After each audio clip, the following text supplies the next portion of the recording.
Hello everyone. तो आज हम लोग डिस्कस करने वाले हैं क्लास 10th की स्ट्रेटजी। ठीक है, देखो अगर आप क्लास 10th में अभी अभी आए हो तो मुझे पता है आपके अंदर बहुत ज़्यादा जोश होगा। आप बहुत सारे लेक्चर्स देख डाल रहे होगे, बहुत कुछ कर ले रहे होगे, बहुत कुछ प्रैक्टिस कर ले रहे होगे। ठीक है, तो डोंट वरी, मैं भी आप ही के पाथ से चला हूँ। आपने जिस टेक्स्ट बुक को पढ़ रहे हो उसी टेक्स्ट बुक को मैंने पढ़ा है। आप जिस टेक्स्ट बुक को सॉल्व कर रहे हो उस टेक्स्ट बुक को मैंने 12 बार सॉल्व किया है। आप जो चीज़ें करने जा रहे हो वो सारी चीज़ें मैं कर चुका हूँ 10th में। ठीक है, तो मुझे पता है कि आपको आगे कैसे मुश्किलें आएंगी, कैसी चीज़ें आएंगी।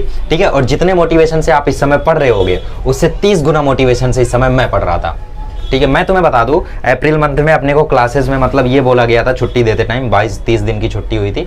उस टाइम हमें बोला गया था कि जब तुम दोबारा आओगे तो उस टाइम तुम्हारा इंग्लिश का टेक्स्ट बुक रीड रहना चाहिए, हिंदी का टेक्स्ट बुक रीड रहना चाहिए, मराठी का टेक्स्ट बुक पूरा रीड रहना चाहिए, मैथ्स का इतना इतना सॉल्व रहना चाहिए। मैथ्स वन लगभग सर ने पूरा करा दिया था, तो सर ने बोला मैथ्स वन पूरा सॉल्व कर लेना। ठीक है, ऐसा उन्होंने कुछ होमवर्क दिया था, बट उन्होंने सब कुछ ऑप्शनल रखा था। ये बोला था जिसको गाँव जाना है वो गाँव चला जाए, जिसको नहीं करना है वो ना करे। मैं घर पे आया, ठीक है, मैं मतलब बीमार भी पड़ गया उस टाइम, 10-12 दिन मैं बीमार रहा था, लेकिन मोस्टली टाइम मैंने इंग्लिश के टेक्स्ट बुक को अच्छे से पूरा कर डाला, पूरे चैप्टर्स पढ़ डाले, चाहे वो जोन ऑफ आर्क हो, चाहे वो थीव्स स्टोरी हो। मानता हूँ मुझे कुछ चैप्टर अच्छे से नहीं समझे, लेकिन कुछ चैप्टर समझे भी। ठीक है, कॉन्सर्ट चैप्टर याद है वो, जिसमें वो बंदे को उस्ताद का वो सुनना रहता है, कॉन्सर्ट सुनना रहता है, वो काफ़ी ज़्यादा उसकी बहन कोशिश करती है। ठीक है, आएगा, आपको आएगा, थोड़े टाइम में आएगा। और फिर वो जो लंच पर जाता है बंदा और फिर उसके बाद उसके पास ज़्यादा पैसे नहीं रहते हैं। ठीक है, सामने वाला बहुत ज़्यादा खाना खा लेता है, तो वो भी आपको याद रहा होगा। ठीक है, आएगा, सामने आएगा। तो ये सब कुछ चैप्टर मैं पहले ही पढ़ चुका था एक बार। ठीक है, क्लासेस में नहीं हुआ था, ठीक है, बट मैं पहले ही उनको रीड कर चुका था। हिस्ट्री के आंसर्स को मैं पहले ही 3 चैप्टर कर चुका था। मैथमेटिक्स 1 मेरा पूरा हो चुका था। ठीक है, सिर्फ फाइनेंशियल प्लानिंग बचा था और बस, और कोई चैप्टर नहीं बचा था मेरे ख्याल से। हाँ, फाइनेंशियल प्लानिंग बचा था और तो कोई चैप्टर नहीं बचा था। एपी हो गया था, लीनियर तो सबसे पहले हुआ था, क्वाड्रेटिक हो गया था, स्टैटिस्टिक्स हो गया था, प्रोबेबिलिटी हो गया था, सब कुछ हो गया था। मैथमेटिक्स 2 में भी बहुत सारे चैप्टर्स हो गए थे, ट्रिग्नोमेट्री हो गया था, मतलब बीच बीच में से करा रहे थे सर, मेंसुरेशन हो गया था, सिमिलरिटी हो गया था, सर्कल नहीं हुआ था उस टाइम, कंस्ट्रक्शन भी शायद नहीं हुआ था, कोऑर्डिनेट भी नहीं हुआ था। ठीक है, मोस्टली हो गए थे। आधा मैथ्स 2 पूरा मैथ्स 1 ऐसा हो गया था, तो मैं सब कुछ सॉल्व कर चुका था। तो जिस मोटिवेशन से तुम चल रहे हो ना, उससे शायद बहुत ज़्यादा मोटिवेशन से मैं इस समय चल रहा था। तुम तो लेक्चर देख रहे होगे, वो कर रहे होगे ना, उससे बहुत कुछ ज़्यादा कर चुका था मैं इस टाइम तक, जून तक। फिर हमारा क्लास रीओपन हुआ, तो उसके बाद सब कुछ दोबारा हुआ, तो मेरा और बेटर हो गया। एनीवेज, तो देखो वही मैं बोल रहा था कि क्लास 10th के लिए आपको अभी आप जिस मोटिवेशन से पढ़ रहे हो, ये मोटिवेशन ऐसा नहीं रहेगा। आपका स्कूल खुलेगा, आपके सेमेस्टर्स आएंगे, उसके बाद एक ऐसा पीरियड आएगा जिसमें आप बहुत ही ज़्यादा लेजी पड़ जाओगे, और वो पीरियड आपका शुरू होता है सितंबर एंडिंग से। ठीक है, सितंबर एंडिंग से, मैं ये नहीं बोल रहा हूँ सितंबर से, सितंबर एंडिंग से शुरू होता है वो आपका पीरियड, और वो आपका पीरियड जनवरी स्टार्टिंग तक चलता है। जनवरी तक नहीं, जनवरी स्टार्टिंग तक चलता है। उसके बाद आपको मोटिवेशन आएगा और आप फरवरी में बहुत अच्छे से पढ़ोगे। अगर मैं इसका आपको एक ग्राफ बना के दिखा दूँ, ठीक है, तो यहाँ पे हम लोग मंथ रख देते हैं, जनवरी नहीं, मान लो आपने प्रिपरेशन अपनी अप्रैल से शुरू की है, मई, जून, जुलाई, अगस्त, सितंबर, अक्टूबर, नवंबर, दिसंबर, जनवरी, फरवरी और मार्च में आपका एग्जाम हो जाएगा। ठीक है, तो आपने अप्रैल में अपनी प्रिपरेशन शुरू की है, देख रहे हो 11 महीने का पूरा टाइम पीरियड होता है। इसमें से पढ़ते कितना हो आप? 5 महीने बस। ठीक है, वो भी टॉपर्स की बात कर रहा हूँ, टॉपर्स इसमें से सिर्फ 5 महीना पढ़ते हैं।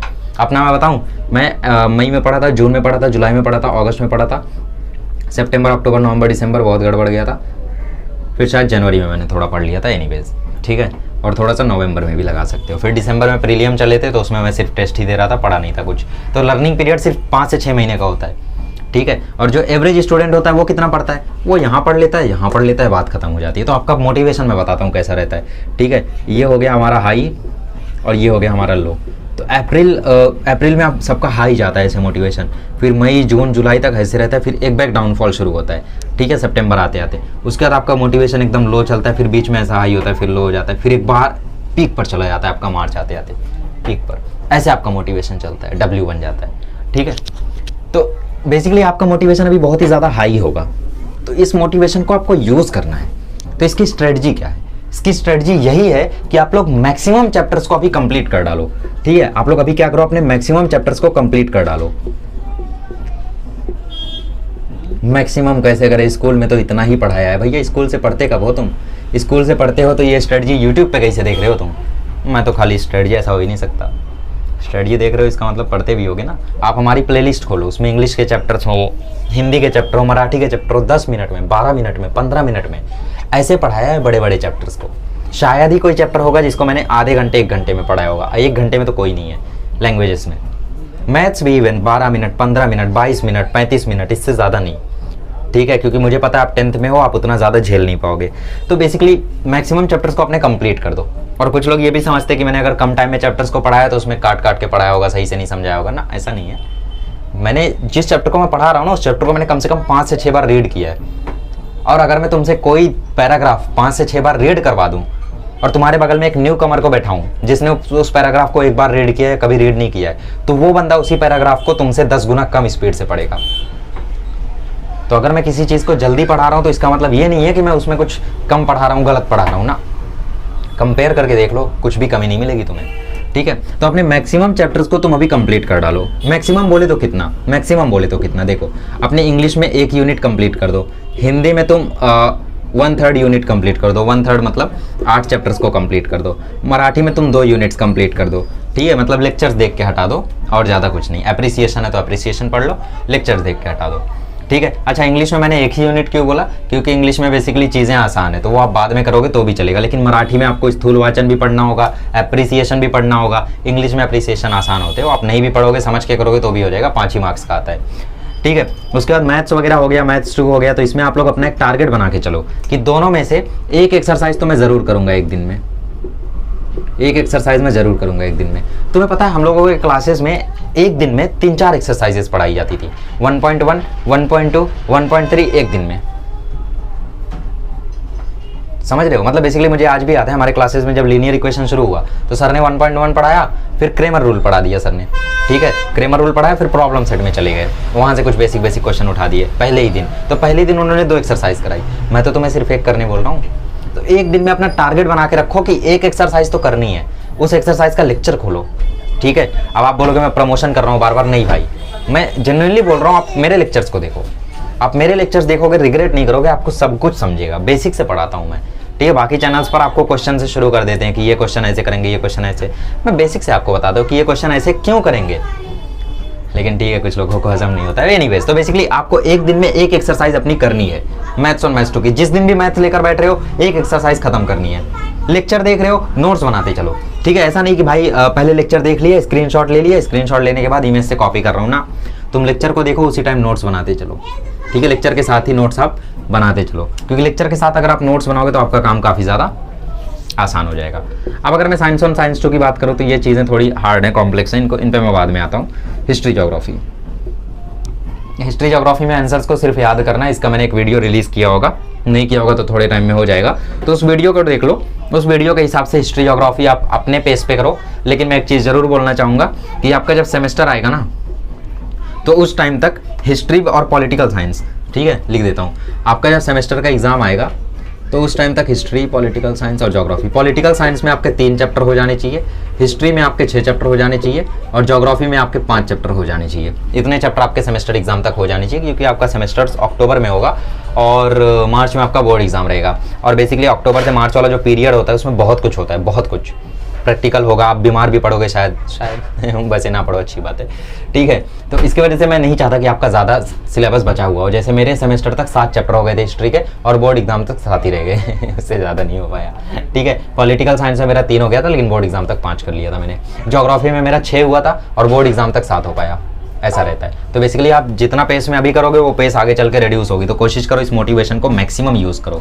अब आते हैं साइंस 1 साइंस 2 पे। मैं ये भी बताऊंगा आपको एक दिन में कितना घंटा पढ़ना है, एक दिन में कितना पढ़ना है, ये भी बताऊंगा, टेंशन मत लो, ठीक है। अच्छा, अभी आते हैं हम लोग साइंस 1 साइंस 2 पे। तो देखो साइंस 1 में आपको क्या करना है, साइंस 1 में आपको लेक्चर्स देखने हैं और कंसेप्ट को समझना है। क्या आप बोलोगे कि भाई एक्सरसाइज से क्वेश्चन आता है क्या? नहीं, एक्सरसाइज से कभी क्वेश्चन नहीं आता। आप आजमा के देख लो, मतलब आप बोर्ड एग्जाम्स के पेपर देख लो, उसमें कभी भी अगर एक्सरसाइज से क्वेश्चन आया हो तो बताओ, ठीक है। गिव रीजन आता है, मैं मानता हूँ गिव रीजन आता है, कुछ फिल इन द ब्लैंक भी आते होंगे, लेकिन आंसर्स कभी भी टेक्स्ट बुक से नहीं आते, टेक्स्ट बुक के अंदर से आते हैं, वो चैप्टर से आते हैं। तो आप लोग लेक्चर्स देखो, कंसेप्ट समझो, कंसेप्ट समझने के बाद आप बेसिकली उसके प्रीवियस ईयर क्वेश्चंस देखो, ठीक है। जो कंसेप्चुअल क्वेश्चंस हो सकते हैं उनको देखो। जैसे जितने भी कंसेप्चुअल टाइप क्वेश्चंस फ्रेम हो सकते हैं उनके बारे में मैं अपने लेक्चर्स में बताता चलता था, लेकिन मैं अपने लेक्चर्स नहीं रिकमेंड कर रहा हूँ। उसका एक ही रीज़न है कि मैंने स्क्रीन पर पढ़ाया है और स्क्रीन पर स्टूडेंट्स को कॉन्सेंट्रेट करने में दिक्कत होती है। हालांकि साइंस 1 के बहुत सारे चैप्टर मैंने बोर्ड पर भी पढ़ाए हैं, जैसे gravitation, periodic classification, chemical reaction and equations, current electricity. अगर आपको हार्ड लगेगा तो वो मैंने बोर्ड पर पढ़ाया है, बहुत ही बेहतर पढ़ाया है, एक बार देख कर देखना आप। हीट, भी शायद पढ़ाया है, रिफ्रैक्शन ऑफ लाइट शायद नहीं पढ़ाया है, लेंसेज भी पढ़ाया है शायद, अब देख लेना, लेंसेज पढ़ाया है, मेटलर्जी नहीं पढ़ाया है, कार्बन कंपाउंड्स पढ़ाया है, ठीक है। कार्बन कंपाउंड्स का मैंने एक वन शॉट बनाया था आपके बोर्ड एग्जाम के टाइम, ठीक है, आपके नहीं मतलब आपके सीनियर्स के, वो देख लेना, वन शॉट 2 घंटे का था, वो देख लेना, ज़्यादा बेटर रहेगा। उसके बाद डिजास्टर मैनेजमेंट तो चलो ठीक है, नहीं स्पेस मिशन है ना, स्पेस मिशन भी मैंने टेक्स्ट बुक कर ही पढ़ाया है, बोर्ड पर नहीं पढ़ाया है, पढ़ा दूँ क्या बोर्ड पर, बोलो तो पढ़ा दूँ, कोई दिक्कत नहीं है मुझे, ठीक है। तो लेक्चर्स कर लो, कंसेप्ट्स कर लो, उससे ज़्यादा आपको कुछ भी करने की ज़रूरत नहीं है, ठीक है। हाँ, टेक्स्ट बुक से आप लोगों को अगर कुछ करना है तो गिव रीज़न करना है, ऑब्जेक्टिव्स करने हैं बस, इसमें जो फालतू आंसर्स हैं उनको नहीं करना है, एक बार रीड करके छोड़ सकते हो और रट्टा नहीं मारना है उन्हें। Same goes for science too. Objectives मतलब जो भी ट्री चार्ट है, ठीक है, चार्ट है, पाई चार्ट है, ट्री डायग्राम है, ये सब है, और कर लो, गिव रीजंस कर लो, फिल इन द ब्लैंक्स कर लो, उससे ज़्यादा कुछ करने की ज़रूरत नहीं है। और ये टाइम कंज्यूमिंग है, मुझे पता है, आप मेरे लेक्चर्स तो देखोगे नहीं, तो जिसके भी लेक्चर्स हाँ जो बोर्ड पे पढ़ा है वो तो देखोगे, बाकी जो है ठीक है, अब किसी के भी आप लेक्चर देखो, दिन में उनने अगर 4 लेक्चर में एक चैप्टर पढ़ा है तो 2 लेक्चर देखो, 1 लेक्चर देखो, उतना ही सिर्फ करने की कोशिश करो, ऐसे धीरे धीरे करोगे तो टाइम से हो जाएगा आपका, ठीक है। अच्छा, नेक्स्ट चीज़ पर आते हैं, अभी आप लोगों को कितना घंटा पढ़ने की ज़रूरत है और एक दिन में कितना पढ़ने की ज़रूरत है, कितना मतलब कौन कौन सा सब्जेक्ट और कितना। अच्छा, सबसे पहले कितना घंटे वाला मैं जवाब दे देता हूँ, तो ऑब्वियसली इसका जवाब नॉट डिफाइंड है, लेकिन मैं एक चीज़ डिफाइंड कर देता हूँ, 6 घंटा पढ़ना है। अगर आप क्लासेस जाते हो तो क्लासेस के अलावा आपको सिर्फ 2 घंटा पढ़ने की ज़रूरत है। मैंने क्लासेस के अलावा कभी भी बोर्ड एग्जाम तक घर पे 2 घंटा नहीं पढ़ा है, ठीक है। वो एक पीरियड आप 1 महीना मैंने पढ़ा था, वो निकाल दो, वो मैंने इसलिए पढ़ा था क्योंकि मुझे आंसर्स नहीं याद हो रहे थे हिस्ट्री ज्योग्राफी के, तो मैं लिखते वो निकल जाता था थोड़ा सा 2 घंटे से ज़्यादा। लेकिन उसके अलावा मैंने कभी घर पे 2 घंटे से ज़्यादा नहीं पढ़ा, क्योंकि हमें क्लासेस से होमवर्क मिलता था कि भैया तुम्हें ये 2 प्रैक्टिस सेट करके आना है, हम घर पर 2 प्रैक्टिस सेट कर लेते थे, ठीक है। वो 2 प्रैक्टिस सेट करने के बाद उसके बाद मैं मतलब कुछ भी नहीं करता था। अगर होमवर्क मिला है कि साइंस का ये चैप्टर तुम्हें याद करके आना है, वो चैप्टर मैं याद कर लेता था, उसके अलावा मैं कुछ भी नहीं करता था। और चैप्टर याद करने में मुझे आधे घंटे 1 घंटे उससे ज़्यादा कभी कुछ लगते नहीं थे, तो 2 घंटा मेरा मैक्सिमम जाता था हर दिन का, ठीक है, उससे ज़्यादा मैं नहीं पढ़ता था। लेकिन हर एक का डिपेंड करता है, अगर आप क्लासेस जाते हो, ठीक है, ये है WC, ठीक है, विथ क्लासेस, अगर आप क्लासेस जाते हो तो आपको 2 घंटा पढ़ना है, और अगर आप क्लासेस नहीं जाते हो, ठीक है, विदाउट क्लासेस, तो क्लासेस के बिना आपको सिर्फ 6 घंटे पढ़ना है। सिर्फ मैं इसलिए बोल रहा हूँ क्योंकि 6 घंटा इनफ है, मोर देन इनफ नहीं है, ठीक है। आप पढ़ना चाहो 8 घंटा भी पढ़ सकते हो, क्योंकि सुबह के टाइम आप, ठीक है, क्योंकि आपका जो स्कूल टाइम है वो सुबह होता होगा, चलो मैं अज्यूम करता हूँ कि दोपहर के 1 बजे तक आपका जो स्कूल का टाइमिंग है वो ख़त्म हो जाता होगा, फिर आप थोड़ा सा सोते होगे। मैंने कभी दोपहर में सोया नहीं, आज भी मैं दोपहर में नहीं सोता हूँ, ठीक है, तो वैसे मैं सोता बहुत हूँ बट दोपहर में नहीं सोता हूँ। तो 1 बजे मान लो आप लोग क्लासेस से स्कूल से आए, उसके बाद सोए, 3-4 बजे आप पढ़ने बैठे। अब यहाँ पे कुछ लोग होंगे जो शाम को खेलने जाते होंगे, मैं तो क्रिकेट खेलने जाता हूँ, मैं तो शाम को खेलने जाता हूँ, तो भैया तुम्हें टाइमिया कहाँ से मिलेगा फिर खेलने जाओगे तो अगर आप क्रिकेट वगैरह खेलते हो शाम को, ठीक है, वैसे मैं कभी नहीं गया बाहर खेलने वगैरह, इसीलिए मेरे पास बहुत टाइम रहता था, बहुत ज़्यादा। टीवी देखता था टाइम तो वेस्ट सभी करते ना कहीं, फ़ोन चलाता था, क्लैश ऑफ क्लैन खेलता था, टीवी देखता था, और क्या ही है, CID वगैरह एनीवेज। तो शाम को 5 बजे आप गए खेलने, 9 बजे तक आप खेल कर लौटे, 9 बजे आपने खाना खाया, खेल कर आप थक गए और नींद आ गई, फिर सुबह स्कूल गए, स्कूल से आए सो गए, फिर आप खेलने गए, खेल कर आए थक गए, खाना खाए, फिर सुबह हो गई, टाइम कहाँ मिला भाई। तो खेलना बंद करो, सिर्फ छुट्टियों के दिन खेलो, सिर्फ छुट्टियों के दिन, संडे को खेलो बस, या छुट्टियां जिस दिन हो उस दिन खेलो, वरना बाद में बहुत रिग्रेट करोगे।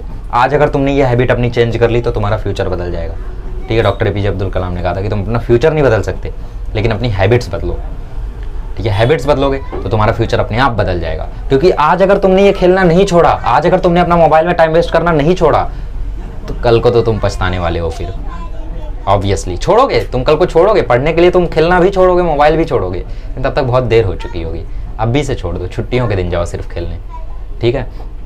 तो बेसिकली जिस दिन स्कूल ना हो उस दिन जाओ खेलने, छुट्टियों के दिन बाकी टाइम पढ़ाई करो। तो जैसे आप सो गए, सोकर उठे आप 5 बजे या 4 बजे, तो मान लो 4 बजे एक आइडियल टाइम है, तो बेसिकली एक शिफ्ट आप 4 से 7 की रखो, 4 से 7 आप पढ़ लो, और एक शिफ्ट आप 8 से 11 की रखो। 11 बजे तक तो जागती होगी, वैसे मैं खुद 9:30 बजे सो जाता था, लेकिन आजकल के बच्चे यार जागते होंगे 11 बजे तक, तो 8 से 11 की शिफ्ट रखो, या 8 से 10 की रखो, या 8 से जितना भी आप पढ़ते हो उसकी शिफ्ट रखो। इस शिफ्ट में आप ट्राई करो कि आप होमवर्क वगैरह करो, जो भी आपका होमवर्क वगैरह रहता है, और इस शिफ्ट में क्योंकि आप फ्रेश रहते हो, सोकर उठे रहते हो, तो इस शिफ्ट में आप पढ़ाई करो, ठीक है। जो भी आपको पढ़ना है, चैप्टर से याद करने हैं वो करो। जो क्लासेस नहीं जाते उनका है, बाकी जो क्लासेस जाते हैं मुझे पता है उनका क्लासेस होता होगा 5 से 7, तो क्लासेस में जो पढ़ा दिया है घर पे आके वही पढ़ लो, होमवर्क कर लो, सो जाओ। क्लासेस में होमवर्क देते हैं तो उससे अच्छा कुछ होता नहीं है, ठीक है, क्योंकि क्लासेस में जो होमवर्क दिया उतना करो तो उससे भी आपका काम हो जाता है। जैसे मैंने सिर्फ होमवर्क ही किया था, मैंने अपना होमवर्क कभी नहीं छोड़ा, मेरा एक रिकॉर्ड है। मैं सेम क्लासेस में पढ़ा हूँ बचपन से लेके 10th तक। तो फर्स्ट में एक बार हुआ था जब 100 तक काउंटिंग दिया था मैम ने और मैं 22 तक क्लिक कर गया था। उसके बाद मैंने लाइफ में कभी भी होमवर्क को छोड़ा नहीं। सेकंड हो, थर्ड हो, फोर्थ में नहीं पढ़ा, फिफ्थ हो, सिक्स्थ हो, सेवन्थ हो, एट्थ हो, नाइन्थ हो, 10th हो, मैंने कभी भी होमवर्क को छोड़ा नहीं। हाँ, बात अलग है उस टाइम फ़ोन नहीं था, तो जैसे आज क्लासेस नहीं गया तो मुझे पता नहीं होमवर्क क्या, तो अगले दिन नहीं करके जाता था, वो बात अलग है। इन बाकी टाइम में हमेशा होमवर्क करके गया, समझ रहे हो। वो भी एक बहुत बड़ी वजह थी 90% आने की मेरे 10th में। ठीक है, तो 4 से 7 आप क्लासेस में टाइम बिताते होगे, तो क्लासेस से आके खाना खाओ, थोड़ा आराम करो, मोबाइल देखो 1-2 घंटा, सो जाओ। नहीं, मोबाइल देखो आधा घंटा, पौना घंटा, उससे ज़्यादा नहीं। उसके बाद बैठ जाओ पढ़ने। मोबाइल ना देखो तो ज़्यादा बेटर है, बट आजकल के बच्चे हैं। वैसे अगर मैं होता इसकी जगह तो बेसिकली मैं दोपहर को सोता नहीं। दोपहर को मैं फ़ोन देखता, टीवी चलाता, ऐसे फ्रेश होता और मेरा माइंड एक बार रिफ्रेश होता। 4 बजे मैं पढ़ने बैठता। 4 से 7 मैं बेसिकली चीज़ों को याद करता। 7 बजे चलो खाना खा रहे हो, अगर आप जल्दी खाते हो तो ठीक है, वरना ब्रेक लो, एक मोबाइल चलाओ, दोस्तों से बातचीत करो थोड़ा, अगर करना है तो घूम लो, थोड़ा टहल लो बालकनी में इधर उधर। बारिश हो रही है बाहर तो जाओगे नहीं, एनीवेज 8 बजे से 10 बजे तक एक और शिफ्ट में पढ़ लो, 10 बजे खाना खाओ, 11 बजे तक सो जाओ। ठीक है, टाइम टेबल है। तो 6 आवर्स आपको पढ़ना चाहिए विदाउट क्लासेस। और पढ़ना ही नहीं, इसमें मतलब होमवर्क करना, सब कुछ इंक्लूड हो गया। 6 घंटे में सब कुछ इंक्लूडेड है, ऐसा नहीं सिर्फ पढ़ना ही है। और जो क्लासेस जाते हैं उनको 2 घंटा पढ़ना है, 2 घंटे में होमवर्क करना भी इंक्लूडेड है। इसमें स्कूल वाला काम इंक्लूडेड नहीं है। ठीक है, विद क्लासेस में इसमें स्कूल वाला काम इंक्लूडेड नहीं। स्कूल वाला काम आप जैसे करना है वो आप देखो, छुट्टियों के दिन करो, जैसा करना है। ठीक है, क्योंकि वो भी रहता है थोड़ा सा। तो एनीवेज, अपनी स्टडी आप आगे खुद बनाओ, आगे आप खुद से प्लान करो। मैंने बता दिया आपको कितना करना है, कैसे करना है, कितना करना है। 6 घंटे पढ़ना है, 2 घंटे पढ़ना है। अब ये 6 घंटे कैसे पढ़ना है, 2 घंटे कैसे पढ़ना है, इतना चैप्टर कैसे करना है, ये आप प्लान करो। ठीक है, so thank you, up to you, thank you so much.